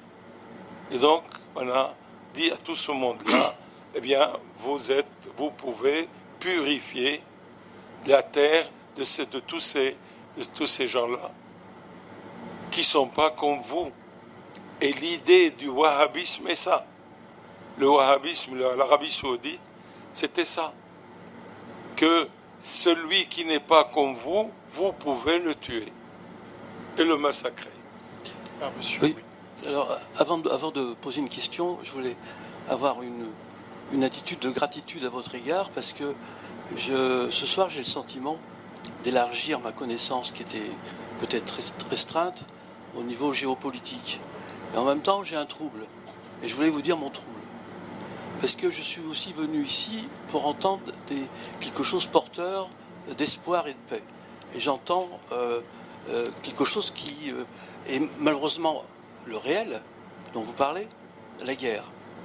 Et j'avais pour autant porté en moi, à travers des témoignages ou des lectures, moins érudits que vous parce que vous êtes sur le terrain, mais je pense à une communauté comme Neve Shalom qui essaie de faire cohabiter des chrétiens, des juifs et des musulmans. J'ai aussi l'idée des soldats israéliens qui se sont révoltés pour dire on ne peut pas tirer sur des frères palestiniens ou à défaut de dire le mot frère, au moins sur des êtres humains à balles réelles. Des femmes qui se sont, comme vous l'avez fait allusion. J'aimerais que vous essayiez de nous dire, moi j'ai envie d'entendre aussi ça, quels sont les lieux porteurs d'espérance aujourd'hui, quelles sont des portes de sortie possibles pour ne pas rester uniquement sur quelque chose chaotique, mais qu'est-ce qui pourrait nous permettre d'espérer que ça soit une autre vision et porteur de quel appui, comment, avec qui, quelle force, enfin, de votre place à vous, comment vous voyez cette espérance possible? Ma question est-elle naïve et utopique? Est-ce que j'ai le droit de I have a dream encore aujourd'hui? Non, oui. Alors donc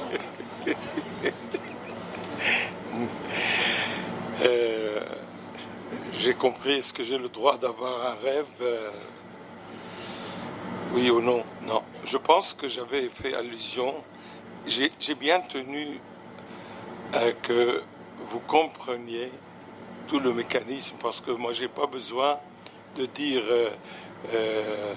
les 40% des juifs, familles, soldats, des gens qui sont extrêmement importants, qui dans le pays travaillent continuellement avec des journaux, avec la télévision, avec la liberté qui existe pour arriver à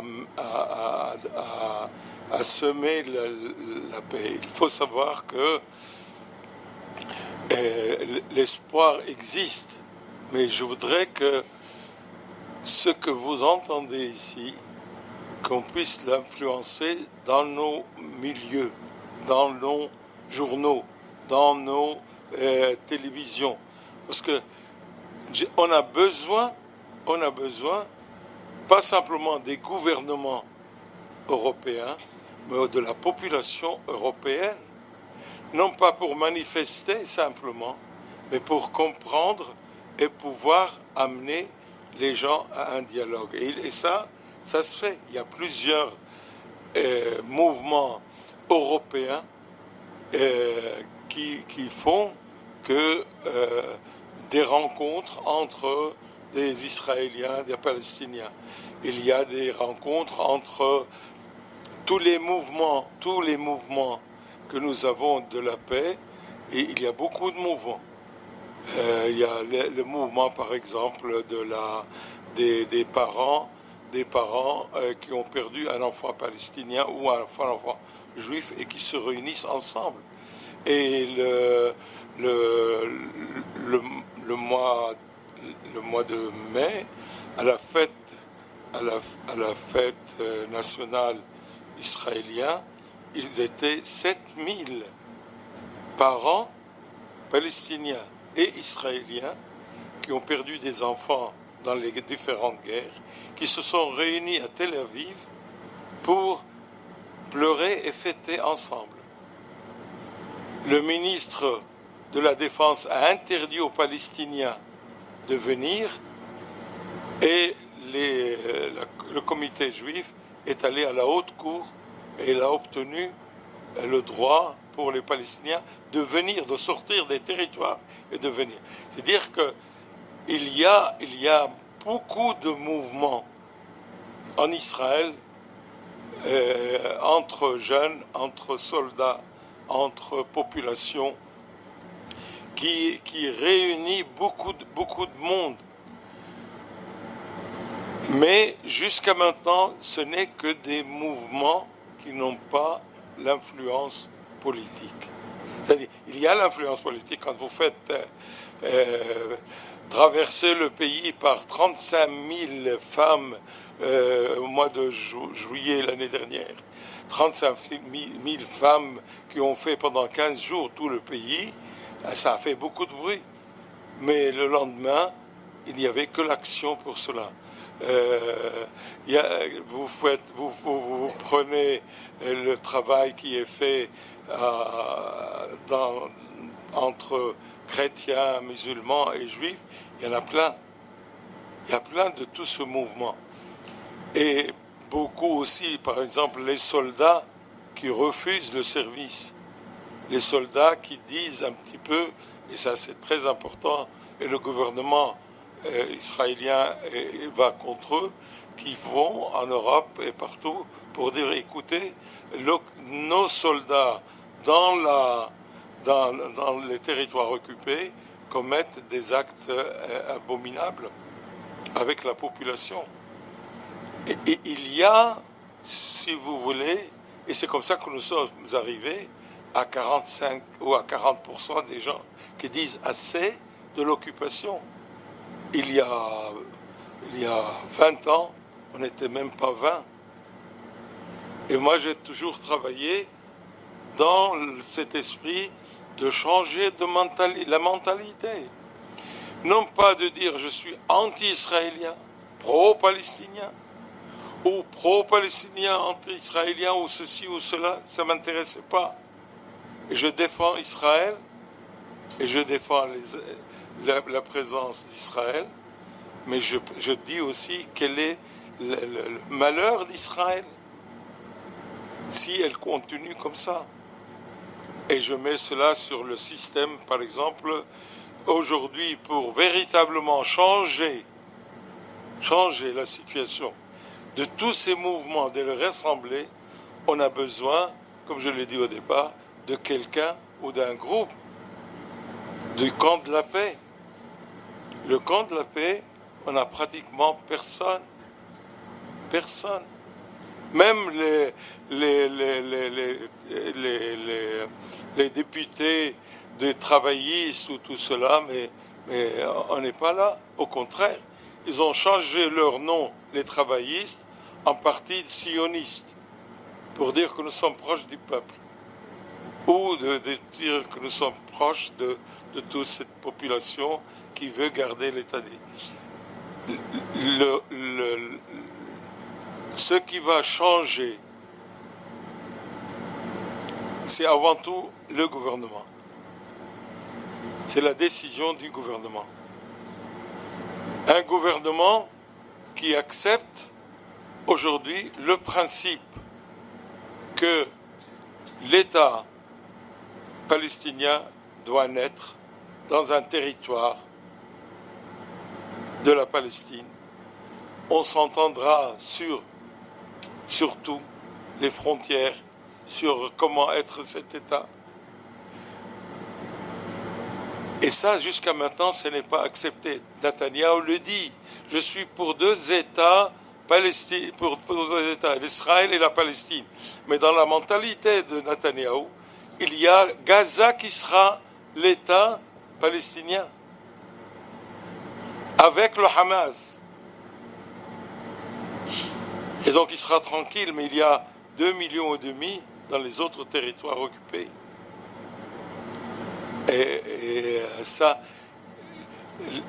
il faut qu'il y ait un gouvernement ou des élections où une majorité puisse dire oui pour la paix et pour cette solution du partage, et qui, pour Israël, ait gardé sa sécurité et ses frontières, et pour les Palestiniens et leur sécurité de leur existence. Jusqu'à maintenant, tous les mouvements, c'est un travail extrêmement important de changement de mentalité que nous avons commencé il y a 30 ans. Depuis 30 ans, on dit qu'il faut que l'opinion publique israélienne arrive à dire que nous sommes d'accord. Et c'est pas facile. C'est pas facile. Parce que pour rassembler 50% de la population autour d'un projet comme celui-ci, c'est pas facile. Parce que tout le monde ne croit pas à ça.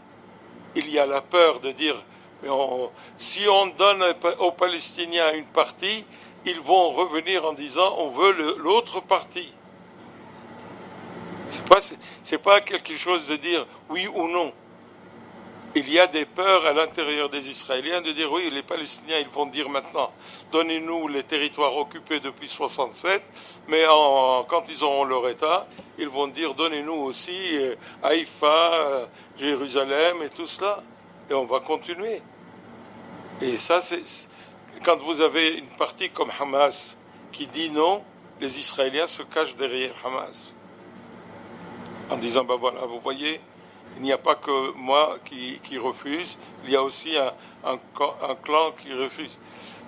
J'ai essayé de dire la complexité du problème qui est avant tout persuader les gens, enlever la peur, mettre la confiance, faire un gouvernement qui soit très clair, garantie internationale dans la région.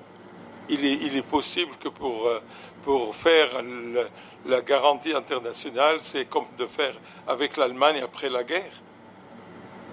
Vous aurez la partie française, vous aurez la partie de défendre, parce que la peur existe.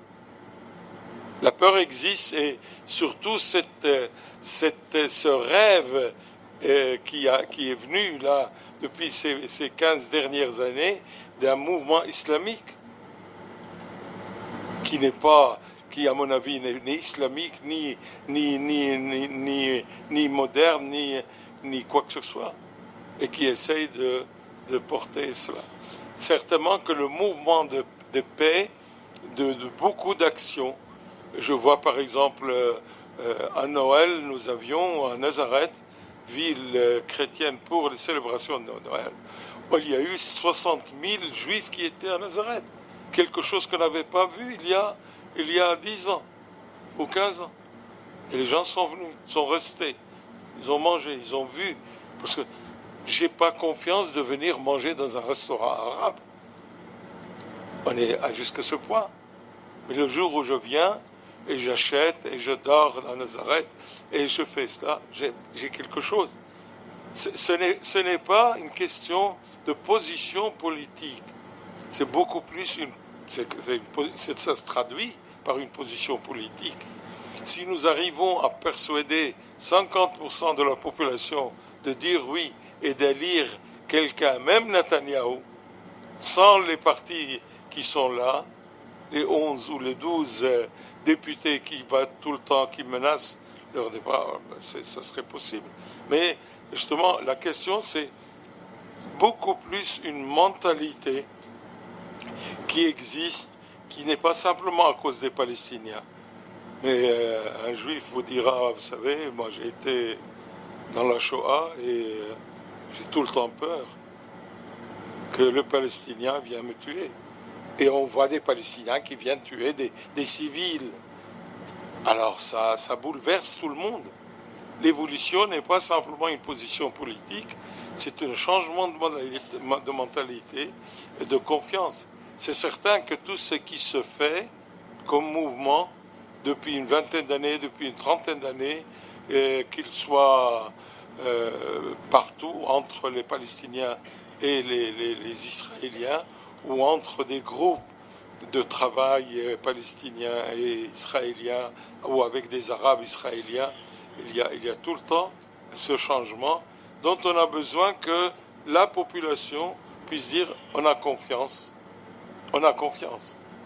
que toute solution ne s'approche pas d'Israël, ça ne démolit pas Israël.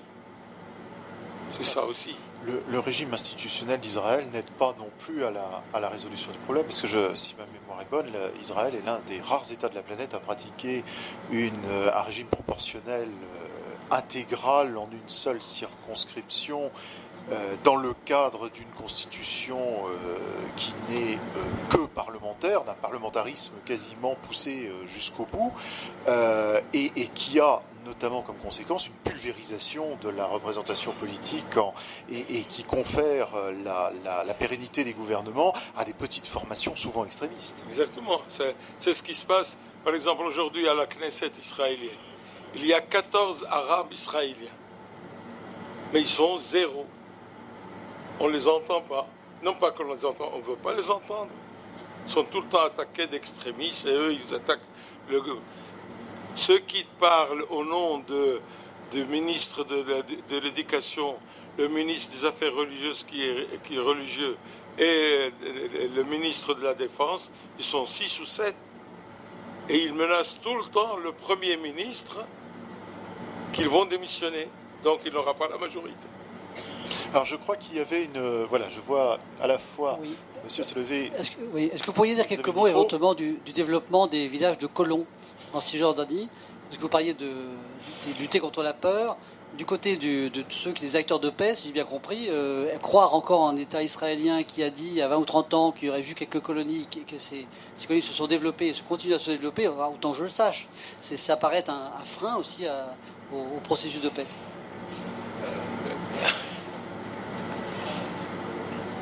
Il y a des solutions, certainement qui ne plaisent pas à tout le monde.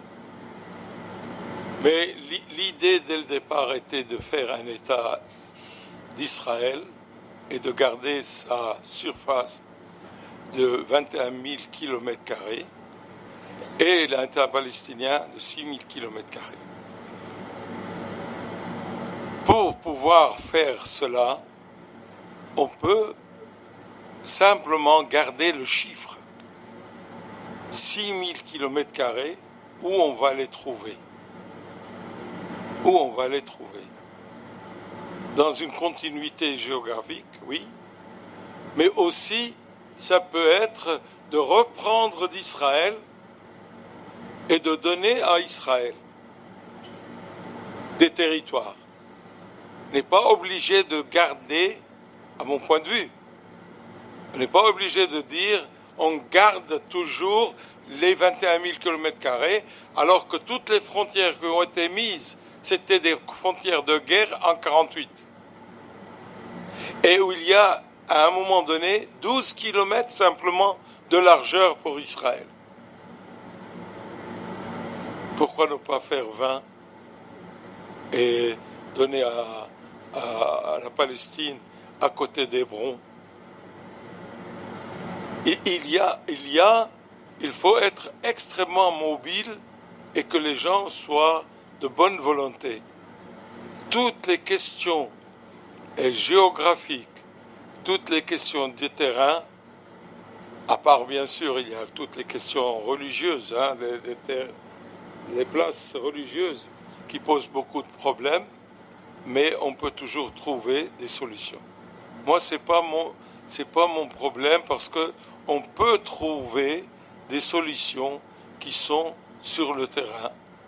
Alors, dès le moment qu'on garantit la sécurité des deux populations et de deux territoires, on peut trouver des solutions. Comme par exemple, moi, j'avais proposé il y a 20 ans que, au lieu de dire tous les Palestiniens ne peuvent pas revenir, parce qu'ils sont 5 millions aujourd'hui, s'ils reviennent en Israël, nous serons 6 millions de Palestiniens avec une population juive de 8 millions. Certainement pas accepté par les Juifs. Certainement pas.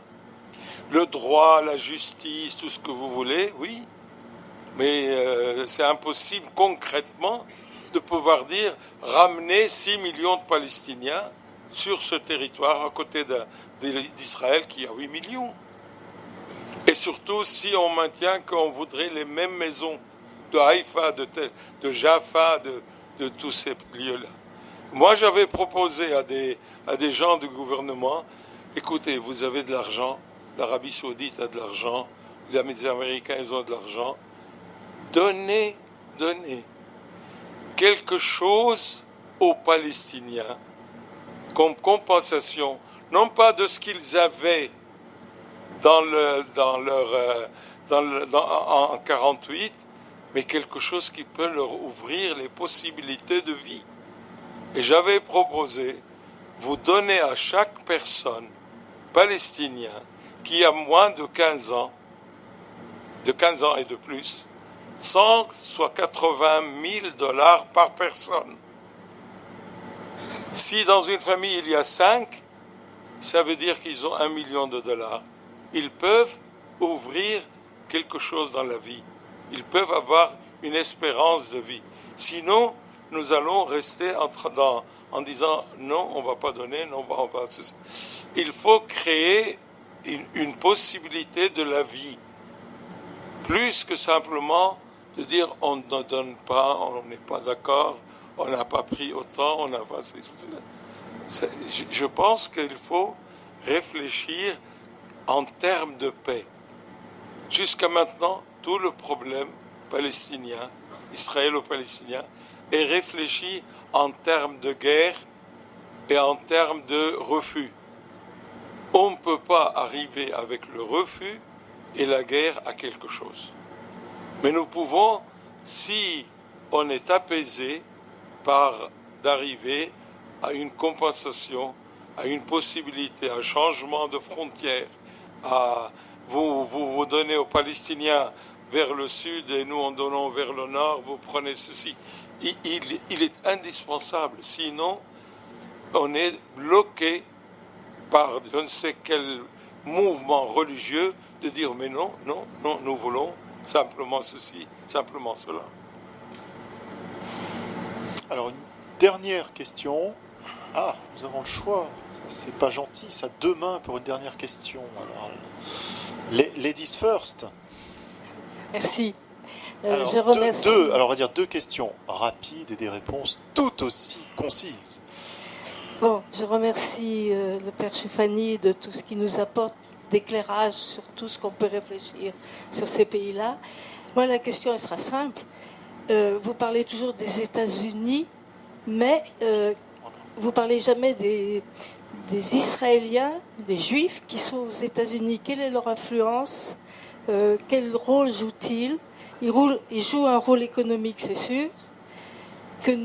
Alors, avec ce que vous venez de dire, les Palestiniens n'ont pas le même support des pays qui sont riches dans l'Ouest. Alors, quel est ce jeu comment ça peut se jouer, ça, avec les Américains, les Juifs américains? Et enfin, monsieur. Oui, pouvez-vous vous projeter dans les 20 à 30 années à venir, notamment en termes de démographie? Quand je parle de démographie, je ne pense pas aux 5 millions de réfugiés palestiniens, mais je pense à ceux qui habitent actuellement en Palestine et aussi aux colonies juives. A priori, tout le monde sait que les colons juifs, en termes de démographie, ça se développe énormément.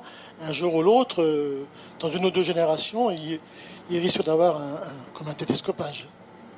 Voilà, une question qui appelle en effet à une conclusion.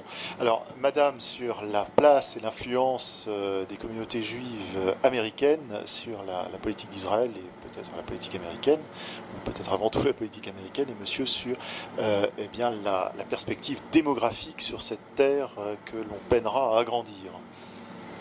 Et dans l'influence du lobby américain juif dans le mouvement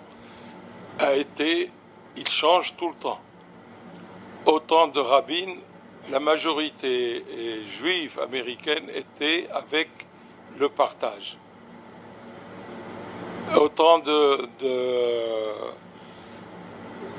d'Obama, par exemple, il y a toujours une présence américaine d'argent par le lobby et pour construire des hôpitaux, pour construire ceci, pour construire cela. Il y a tout le temps une aide matérielle qui vient souvent en Israël, qui est aussi une aide pour le gouvernement ou une aide.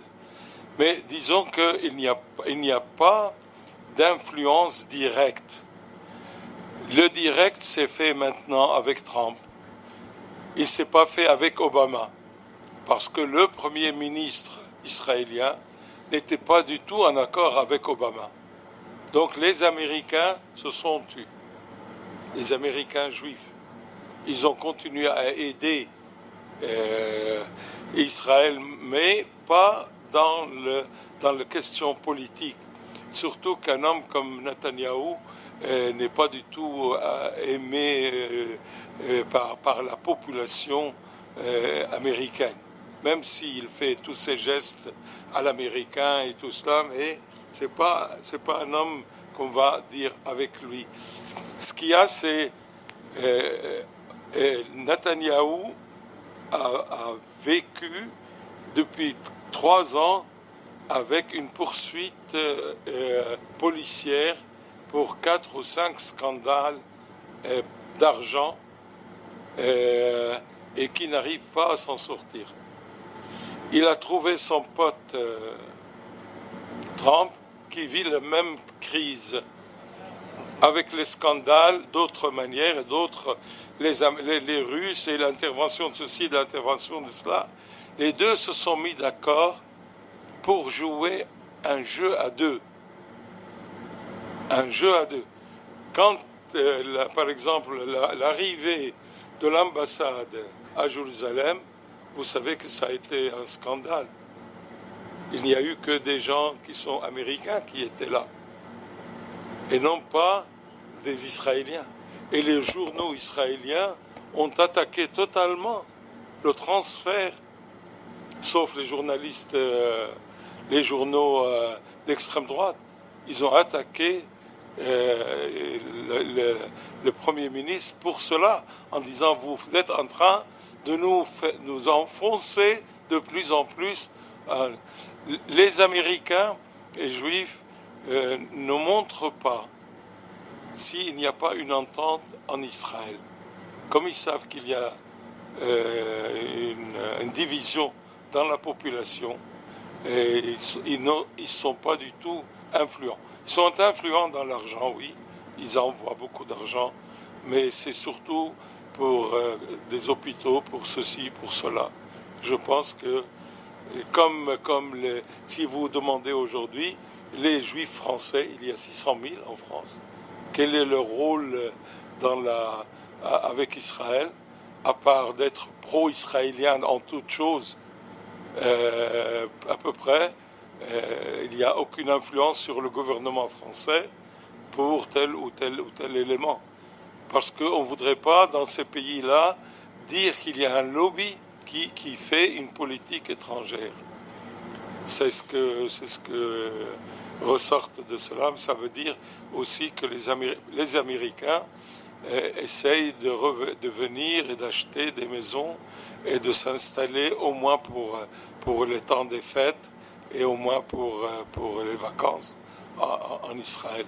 Et parmi les constructions, donc des hôpitaux, probablement aussi des maternités. Transition habile vers la question de monsieur. Alors, la préoccupation démographique. Alors.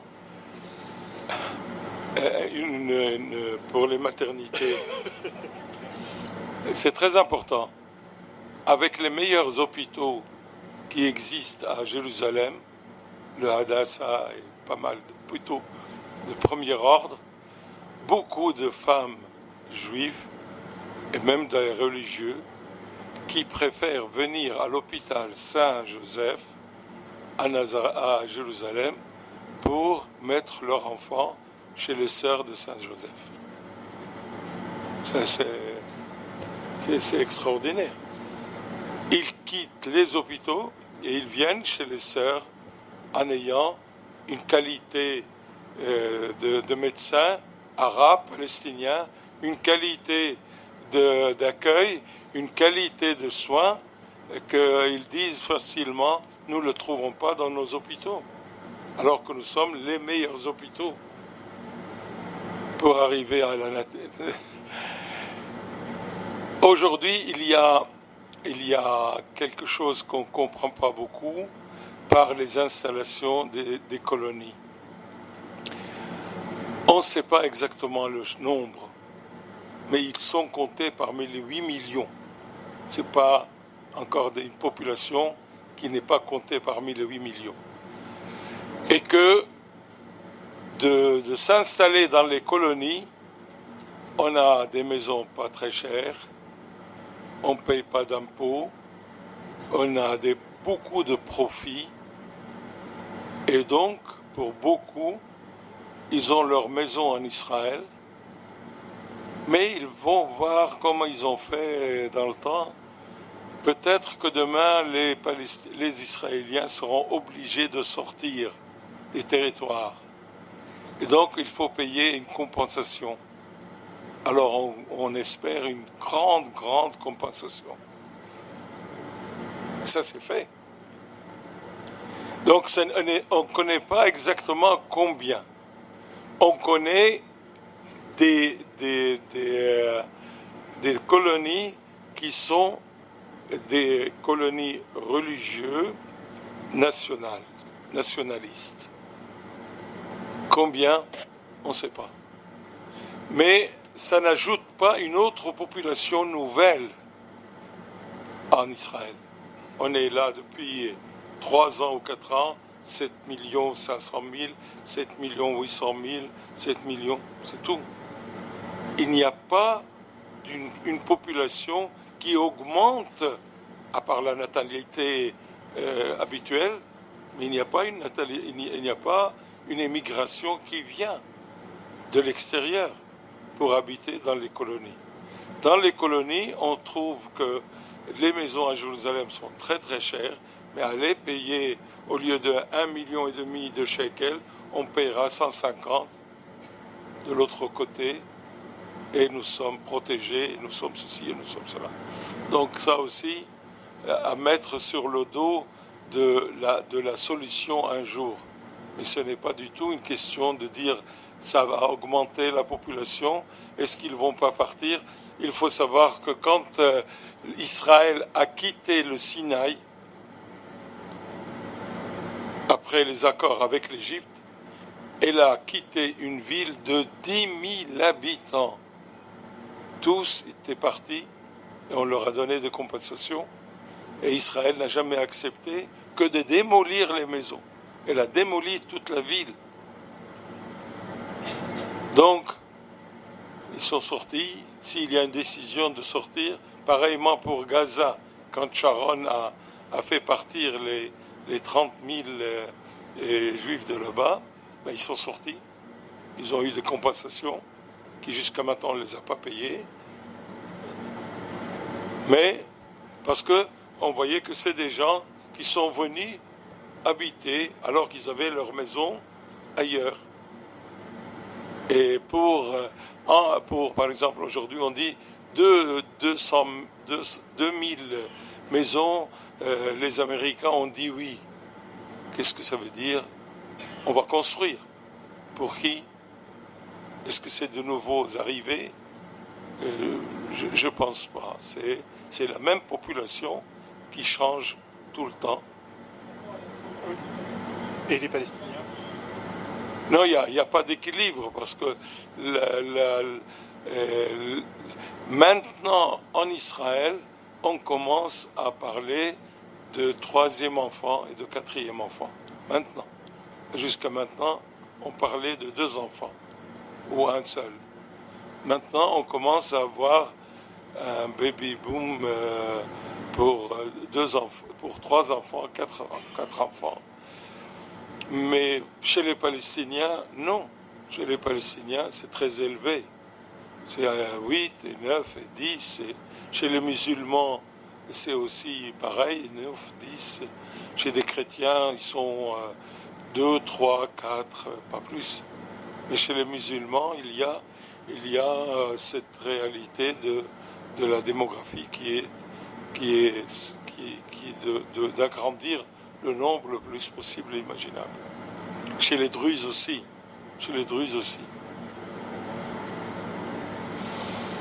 Bien, alors on va remercier